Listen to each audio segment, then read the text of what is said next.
সবাইকে happy new year. ভগবানের কাছে একটাই চাওয়া পাওয়া, সবাই যেন ভালো থাকতে পারে আর আমরাও যেন অনেকটা ভালো থাকতে পারি। আর জানো তো 2026 সালটা যেন সবার স্বপ্ন পূরণের সাল হয়ে থাকে। আমাদের এখানে আজকে কয়েকটা দিন ধরে চারপাশে শুধু মাইক আওয়াজ, পিকনিক হচ্ছে। তবে আমি কিন্তু পিকনিক করিনি। আর আমার না ওই যে পিকনিক এ সমস্ত কিছু খুব ভালো লাগে। তবে যেহেতু বড় বাড়িতে নেই আর আমাদের এখানে আশেপাশে সেরকম পিকনিকও হচ্ছে না। যাই হোক, পিকনিক না হলে কি হবে, ঘরের ভিতরেও আমরা কিন্তু খুব ভালোভাবে দিন কাটাতে পারি। আমার না সেই সব জিনিসগুলো যেগুলো আমি করতে পারি না কখনো আক্ষেপ করি না। আক্ষেপ করলে না সেটা অনেকটাই খারাপ হয়। আমরা সব সময় যেটা নিয়ে থাকতে পছন্দ করি, এটা যদি পাওয়া যায় তার থেকে আলাদা শান্তি মনে হয় আর কিছুই হতে পারে না। ভগবান আমাদেরকে যেটুকু দিয়েছে তাতে যদি আমরা অনেকটা সুস্থ থাকতে পারি, ভালো থাকতে পারি, তার থেকেও কিন্তু অনেকটা শান্তি পাওয়া যায়। আমি কোনো কিছু নিয়ে কিন্তু কখনো আক্ষেপ করি না।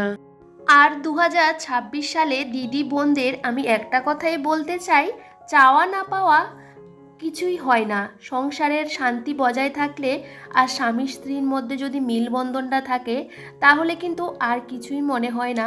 আসলে সেটাই নিয়ে কিন্তু আমরা অনেকটাই ভালো থাকতে পারি। আসলে কি বলতো, আমরা অনেক সময় অতিরিক্ত কিছুই চেয়ে ফেলি। তবে জানো তো, আমাদের যেটুকু আছে তার মধ্যে যদি আমরা সীমাবদ্ধ থাকতে পারি, তাহলে কিন্তু সংসারের সুখ শান্তি সমস্ত কিছু বজায় থাকে। যাই হোক বন্ধুরা, তোমাদের সাথে অনেক গল্প, অনেক কথা হবে। আর সকালবেলা আমি ঘুম থেকে উঠে সমস্ত বাসি এসি কাজগুলো সেরে নিয়েছিলাম। আর আজকের দিনটা ছিল 31 ডিসেম্বর, কারণ আজকের দিনটাই লাস্ট। তো ভাবলাম চলো প্রত্যেক দিনের মতন আমাদের কিন্তু কাজকর্মগুলো করতেই হয়। যতই স্পেশাল দিন হোক না কেন, আমাদের বাড়ির বউদের কিন্তু প্রত্যেকটা দিন ডেলি যে কাজগুলো সেগুলো তো করতে হয়। তবে জানো তো, আজকেও কিন্তু বাড়ির মধ্যেই থাকবো। সবাই তো পিকনিক ঘোরাফেরা সব কিছুই করে, তবে আমি সবসময় আমার ঘরের মধ্যে থাকতে ভীষণ পছন্দ করি। ইচ্ছে করলে ছেলেকে নিয়ে কোথাও একটু ঘুরে আসতে পারি, তবে কোথাও যাব না। জানো তো, বাইরে কিন্তু ভীষণ ঠান্ডা পড়ছে। আর ছোট্ট বাচ্চাদের শরীরটা খারাপ হলে মাদের কিন্তু ভীষণই কষ্ট হয়। সেজন্য ভাবলাম কোথাও যাব না। এই যে সকাল সকাল উঠে সমস্ত কাজকর্ম সেরে আমি গেছিলাম দোকানে, দোকান থেকে জিনিসপত্র নিয়ে এসেছিলাম। তো জানো তো, ঘরের ভিতরে অনেক টুকিটাকি জিনিসপত্র লাগে যেগুলো আমাকে নিয়ে আসতে হয়, যেহেতু আমার একার সংসার। তো ভাবলাম চলো রান্নাবান্না আরও পরে করব, এখনও অনেকটা সকাল। আর এদিকে টুকটুক করে আমি কিন্তু ঘরের কাজগুলো সেরে নিচ্ছিলাম। সকালবেলা 2 থেকে 3 বার আমার বর ফোন করে ফেলে, কিন্তু সকালে এতটাই ব্যস্ত থাকি একদমই কথা বলতে পারি না। তো এই যে বরের সাথে কথা বলতে বলতে কাজকর্মগুলো সেরে নিয়েছিলাম। আর আমার ছেলে তো সকাল থেকে উঠে কিন্তু দুষ্টুমি করে। আর জানো তো, ছেলেরা এমনিতেও ভীষণ পরিমাণে দুষ্টুমি করে, আর তার থেকে অতিরিক্ত অনেক সময় দুষ্টুমি করলে ভালোও লাগে না। তো যাই হোক, ও কিন্তু ওর মতন কিন্তু দুষ্টুমি শুরু করে দিয়েছে, আর আমি কিন্তু আমার মতন করে সমস্ত কাজকর্মগুলো করে নিচ্ছিলাম। আমাদের স্পেশাল দিন কিন্তু কোনোদিনও হয় না, আমাদের কিন্তু কাজকর্ম করতে হয়। আজকে বেশ অনেকটা দিন হয়ে গেছিলো আনলার নিচটা একদমই পরিষ্কার পরিচ্ছন্ন করতে পারছিলাম না, সে কারণে ভাবলাম সেটা পরিষ্কার করে নিই। আসলে জুতোর মধ্যেও না অনেক সময় টিকটিকি পটি মটি করে রাখে, তো মাঝে মধ্যে চেক করি, পরিষ্কার করে গুছিয়ে রাখি, কারণ ইঁদুর টিঁদুরও ঢুকে থাকতে পারে। তবে এখন ঘরের ভিতরে আর ইঁদুর নেই এই ঘরে। তো যাই হোক, জুতোগুলো ভালো করে পরিষ্কার করে জায়গাতেও গুছিয়ে রেখেছি। তবে গুছিয়ে কাজ করা আমার কিন্তু নেশা। আর জানো তো, গুছিয়ে কাজ করতে আমি বড্ড ভালোবাসি। আর নিজের মতন করে কাজকর্মগুলো করতে পারলে অনেকটা শান্তিও লাগে।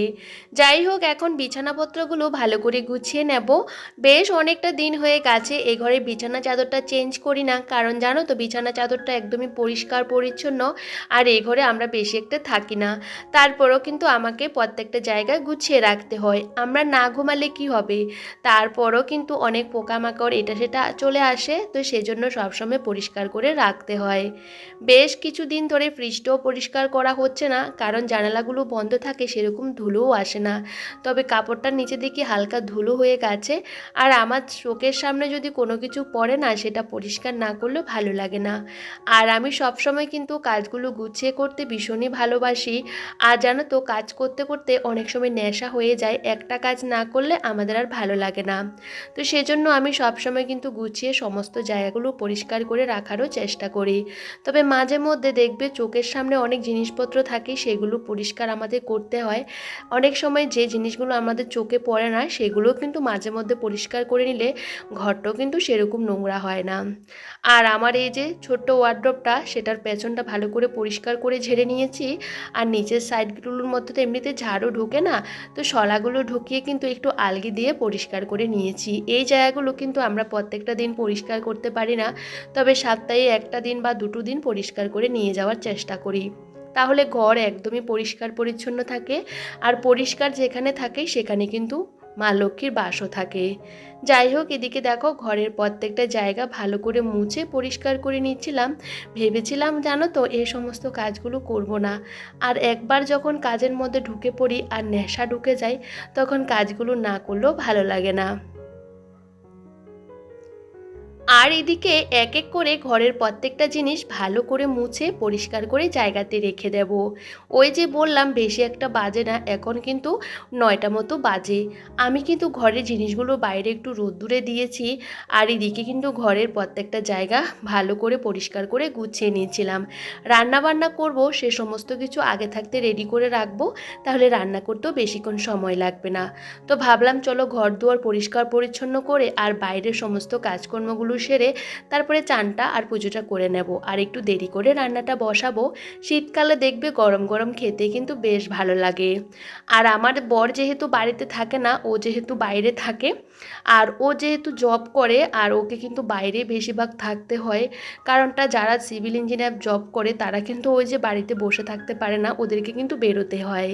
তবে জানো তো, এদিকে আমি কিন্তু আমার মতন করে কাজগুলো করতে পারি, রান্নাবান্নাও কিন্তু আমার সময় মতন কিন্তু করি। তারপরে সমস্ত কাজগুলো কিন্তু তাড়াহুড়ো করে করে নেওয়ার চেষ্টা করি, কারণ এখন তো শীতকাল, ছোটোবেলা তাড়াতাড়ি করে কাজগুলো শেষ করে নিলে হাতেও কিন্তু অনেকটা সময়ও পাই। তার মধ্যে আমার ছোট্ট ছেলে আছে, ওকে চান দান খাওয়ানো দাওয়ানো করতেও কিন্তু একটুখানি সময়ের দরকার হয়। আর আজকে কিন্তু ওই যে ওয়ার্ড্রপ থেকে কিছু কিছু জিনিস যেগুলো বাতিল করার দরকার, কারণ ঘরের মধ্যে না অযথা জিনিসগুলো রেখে দিলে ঘরটা ভীষণ পরিমাণে নোংরা লাগে। তো দেখো ছেলের কিছু কিছু ওই যে প্যান্টের, তারপরে পেন্সিলের প্যাকেট খালি হয়ে গেছে, সমস্তটা ডাস্টবিনের মধ্যে রেখে দিয়েছি। আর এদিকে কিছু কাগজ টাগজ ছিঁড়ে ফেলেছি, সেগুলো কিন্তু ডাস্টবিনের মধ্যে রেখে দিয়েছি। আমি ঘরের সামনে না কোনো কিছু ঝাড়টার দিয়ে ফেলি না, তাহলে ঘরের সামনেটা নোংরা হয়ে যায়।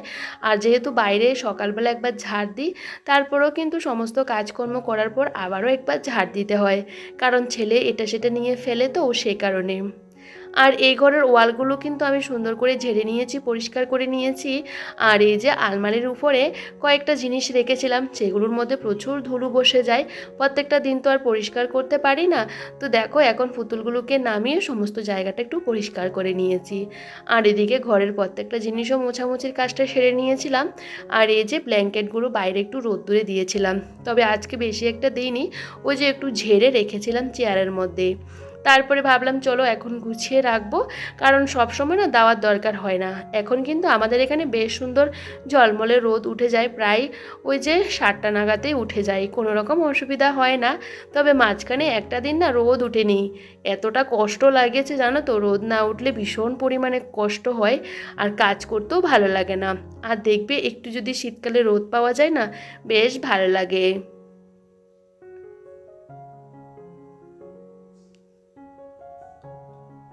আর এদিকে ঘরটাকেও ভালো করে গুছিয়ে নিয়েছি, এখন ঘরটাকে ভালো করে ঝাড় দিয়ে নেব। তবে আমি সবসময় চেষ্টা করি ঘর মোছার আগে যতটুকু ভালো করে পরিষ্কার করে নেওয়া যায় ততটাই মানে ঝাড়টা দিই আর কি। আর আমার ঘরে যেহেতু প্রত্যেকটা চারপাশে জিনিস থাকে, তো ঘরটাও কিন্তু আমাকে ঝাড় দিতে গেলে একটু সময় নিয়ে করতে হয়। আর জানো তো, ঘরটা ভালো করে ঝাড় দিয়ে দিলেই পরবর্তীকালে মুছতেও কোনো রকম অসুবিধা হয় না। আর এখন এই যে বাইরে ছেলে খেলা করছিল, আর এদিকে বারান্দাটাও ঝাড় দিয়ে নিচ্ছিলাম। আর এদিকে টুকটুক করে কাজগুলো সেরিলে না বেশ ভালো লাগে। আর দেখবে এখন তো বেশ বাইরে রোদ আছে, আর এই রোদের মধ্যে যদি চানটা করে নিতে পারি বেশ ভালো লাগে।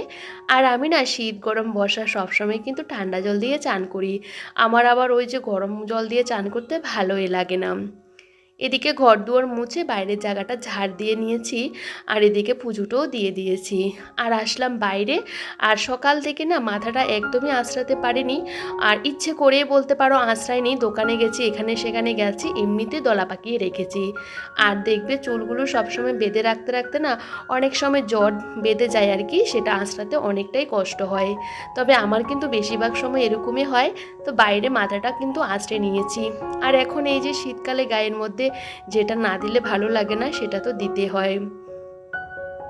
আর এখন কিন্তু যাব রান্না করে, তার আগে ওই যে সিঁদুরটা দিয়ে দিয়েছিলাম। আর শীতকালে জানো তো গা হাত পাগুলো না ভীষণ টান টান করে, তো সেহেতু ভাবলাম চলো একটু বেশি করে গায়ের মধ্যে একটু লোশন দিয়ে দিই। আর মাথার মধ্যে না তেল দিয়েছি, আর দেখতে পাচ্ছ মাথাটা কেমন লাগছিল। তো যাই হোক, সিঁদুরটা পরার পর আমাদের মুখটা কিন্তু অনেকটাই চেঞ্জ হয়ে যায়। আর আমি সবসময় চেষ্টা করি সবসময় নিজেকে একটু পরিপাটি করে রাখতে, তবে অনেক সময় একদমই পারি না। তো দেখো সমস্ত কিছু আমি আগে থাকতে রেডি করে রেখেছি। আজকে না ভেজ ডাল করব, সেহেতু সমস্ত সবজি কেটে নিয়েছি। আর অল্প করে একটু ফ্রাইড রাইস করব। তো সমস্ত কিছু আমি চানের আগে কিন্তু কেটে রেখেছিলাম। তো ভাবলাম চানটা করে পুজোটা দিয়ে তারপরে ঝটাপট রান্নাবান্না বসিয়ে দেব। এখন ঘড়ির কাঁটাতে বাজে 11:30। তো এখন রান্নাটা বসাচ্ছি, কারণ ওই যে খাওয়ার আগে রান্নাটা হয়ে যাবে। তার মধ্যে যে সমস্ত বাকি কাজকর্ম রয়েছে সেগুলো সেরে নেব, ছেলেকেও চানটা করিয়ে দেব। আর রান্নাবান্না হতে হতে আমি কিন্তু অনেক কাজই করতে পারি, কারণ আগে থাকতে সমস্ত কিছু গুছিয়ে রাখলে দেখবে রান্না করতে করতে বাকি সমস্ত কাজকর্মও কিন্তু সেরে ফেলা যায়। আর এই যে সমস্ত ম্যাটগুলো পেতে দিয়েছি, মানে কার্পেটগুলো। আর বাইরে যে জামা কাপড়গুলো কালকে কেচেছিলাম জানো তো, সেগুলো একদমই শুকায়নি, তো সকালবেলা দিয়েছি, খুব সুন্দর শুকিয়ে গেছে। আর সেগুলো এখন জায়গাতে রেখে দেব। আর বাইরে জানো তো একটা লেপ দিয়েছিলাম এখান থেকে চেয়ারটা নিয়ে, তো ভাবলাম লেপটা একটু বাইরে রোদ্দুরে দিই। ওটা আমার চানের আগে দিয়ে দিয়েছিলাম, কারণ বাইরে এত সুন্দর রোদ উঠেছে দেখে না লোভ সামলাতে পারছিলাম না। তো এখন ছেলেকে চান করাবো, তার মধ্যে ওই যে রান্নাবান্নাগুলো সেরে নেব। আজকে বেশ কয়েকটা দিন ধরে না ছেলে একদমই ভাত খেতে চায় না। আমার ছেলে না ভাত একদমই পছন্দ করে না। অন্য সমস্ত খাবার আমি খাওয়াতে পারি, কিন্তু ভাতটা আমি খাওয়াতেই পারি না। তো কী যে রান্না করব, ও প্রত্যেকটা দিন বলে চিকেন খাবো। তো কালকেও চিকেন রান্না করেছিলাম, ও খায়নি। তো ভাবলাম আজকে না অন্য কিছু রান্না করি। তো দেখো আজকে ভেজ ডালটা করব, আর সাথে কিন্তু বেগুনি করব। বেগুনগুলো কিন্তু কেটে রেখেছিলাম, আর সমস্ত কিছু রেডি করে নিয়েছি। এমনিতেও কিন্তু বাচ্চারা দেখবে শাক সবজিটা খেতে চায় না, তবে চেষ্টা করি কিভাবে বাচ্চা খেতে চাই সেভাবে রান্না করার। তবে আমার ছেলে ফ্রাইড রাইস খেতে ভীষণ পছন্দ করে, মানে আগে খেত আর কি, জানি না আজকে খাবে কি না। তো সেহেতু ভাবলাম অল্প করে আজকে দুপুরের জন্যই রান্না করছি। রাতেবেলা না একটু খিচুড়ি বানাবো, কারণ ওকে আজকে একটু খিচুড়ি খাওয়াবো রাতে। আর সে কারণে আমি কিন্তু ছোট একটা বাটির মধ্যে চালটা ফুটিয়ে নিয়েছি। এদিকে চালটাও ফুটানো হয়ে গেছে, আর এদিকে ডালটাও কিন্তু আমি আধসেদ্ধ করে নিয়েছি। আর এখানে সমস্ত সবজিগুলোকে ভালো করে ভেজে নিয়েছি, তারপরে ডালটা দিয়ে একটু গরম জল দিয়ে দিয়েছি। ওটা ফুটতে ফুটতে এদিকে কিন্তু আমি ওই যে ফ্রাইড রাইসের যে সবজিগুলো দেবো সেগুলো ভেজে নিয়েছি। আর এখানে কিন্তু ঘি দিয়ে কিন্তু ভেজে নিয়েছি আমি সবটা, যেহেতু অল্প করে করছি শুধু ওই যে দুপুরের জন্য। তো দুপুরে আমি আর ছেলে খাবো আর কি, সে অনুপাতে রান্নাটা করছি। লাস্টে একটু চিনি দিয়ে দিয়েছি, কারণ আমার না চিনি খেতে একদম ভালো লাগে না, কিন্তু ছেলের জন্য চিনি দিতেই হয়েছে। আর এই যে হয়ে গেছে। আর আমার কিন্তু এই যে লাস্টে নামানোর আগে ডালটার মধ্যে আমি দিয়ে দিয়েছি একটু ঘি, আর বেশি করে একটু ধনেপাতা দিয়ে দিয়েছি। বাড়িতে তো বেশ ধনেপাতা হয়েছে, আর আমার তরকারির মধ্যে ধনেপাতা দিলে বেশ ভালো লাগে। ছেলেকে ধনেপাতা দেবো না, একটু বেছে বেছে তরকারিটা দেবো। আর আমি কিন্তু গরম গরম কিন্তু বেগুনিগুলোও ভাজতে বসিয়ে দিয়েছি। তার মধ্যে এই যে রান্নাঘরটাও পরিষ্কার করে বাসন টাসন ধুয়ে মেজে নিয়ে চলে আসবো। আর এখন ছেলেকে কিন্তু খাবারটা খাইয়ে দেবো, সে কারণে এই যে রেডি করে নিচ্ছিলাম। আর একটু ছেলেকে খাবার দাবার সাজিয়ে দেওয়ার চেষ্টা করি, কারণ বাচ্চারা না খেতে চাইলেও কিন্তু যখন একটু সাজিয়ে দেবে কিন্তু ওরা খেতে চায় আর কি। যাই হোক, তবে বন্ধুরা আজকে ব্লগটা এখানেই শেষ করছি। সবাই ভীষণ ভালো থেকো, সুস্থ থেকো, সাবধানে থেকো। পরবর্তী ব্লগে আবারও দেখা হচ্ছে। সবাইকে টাটা।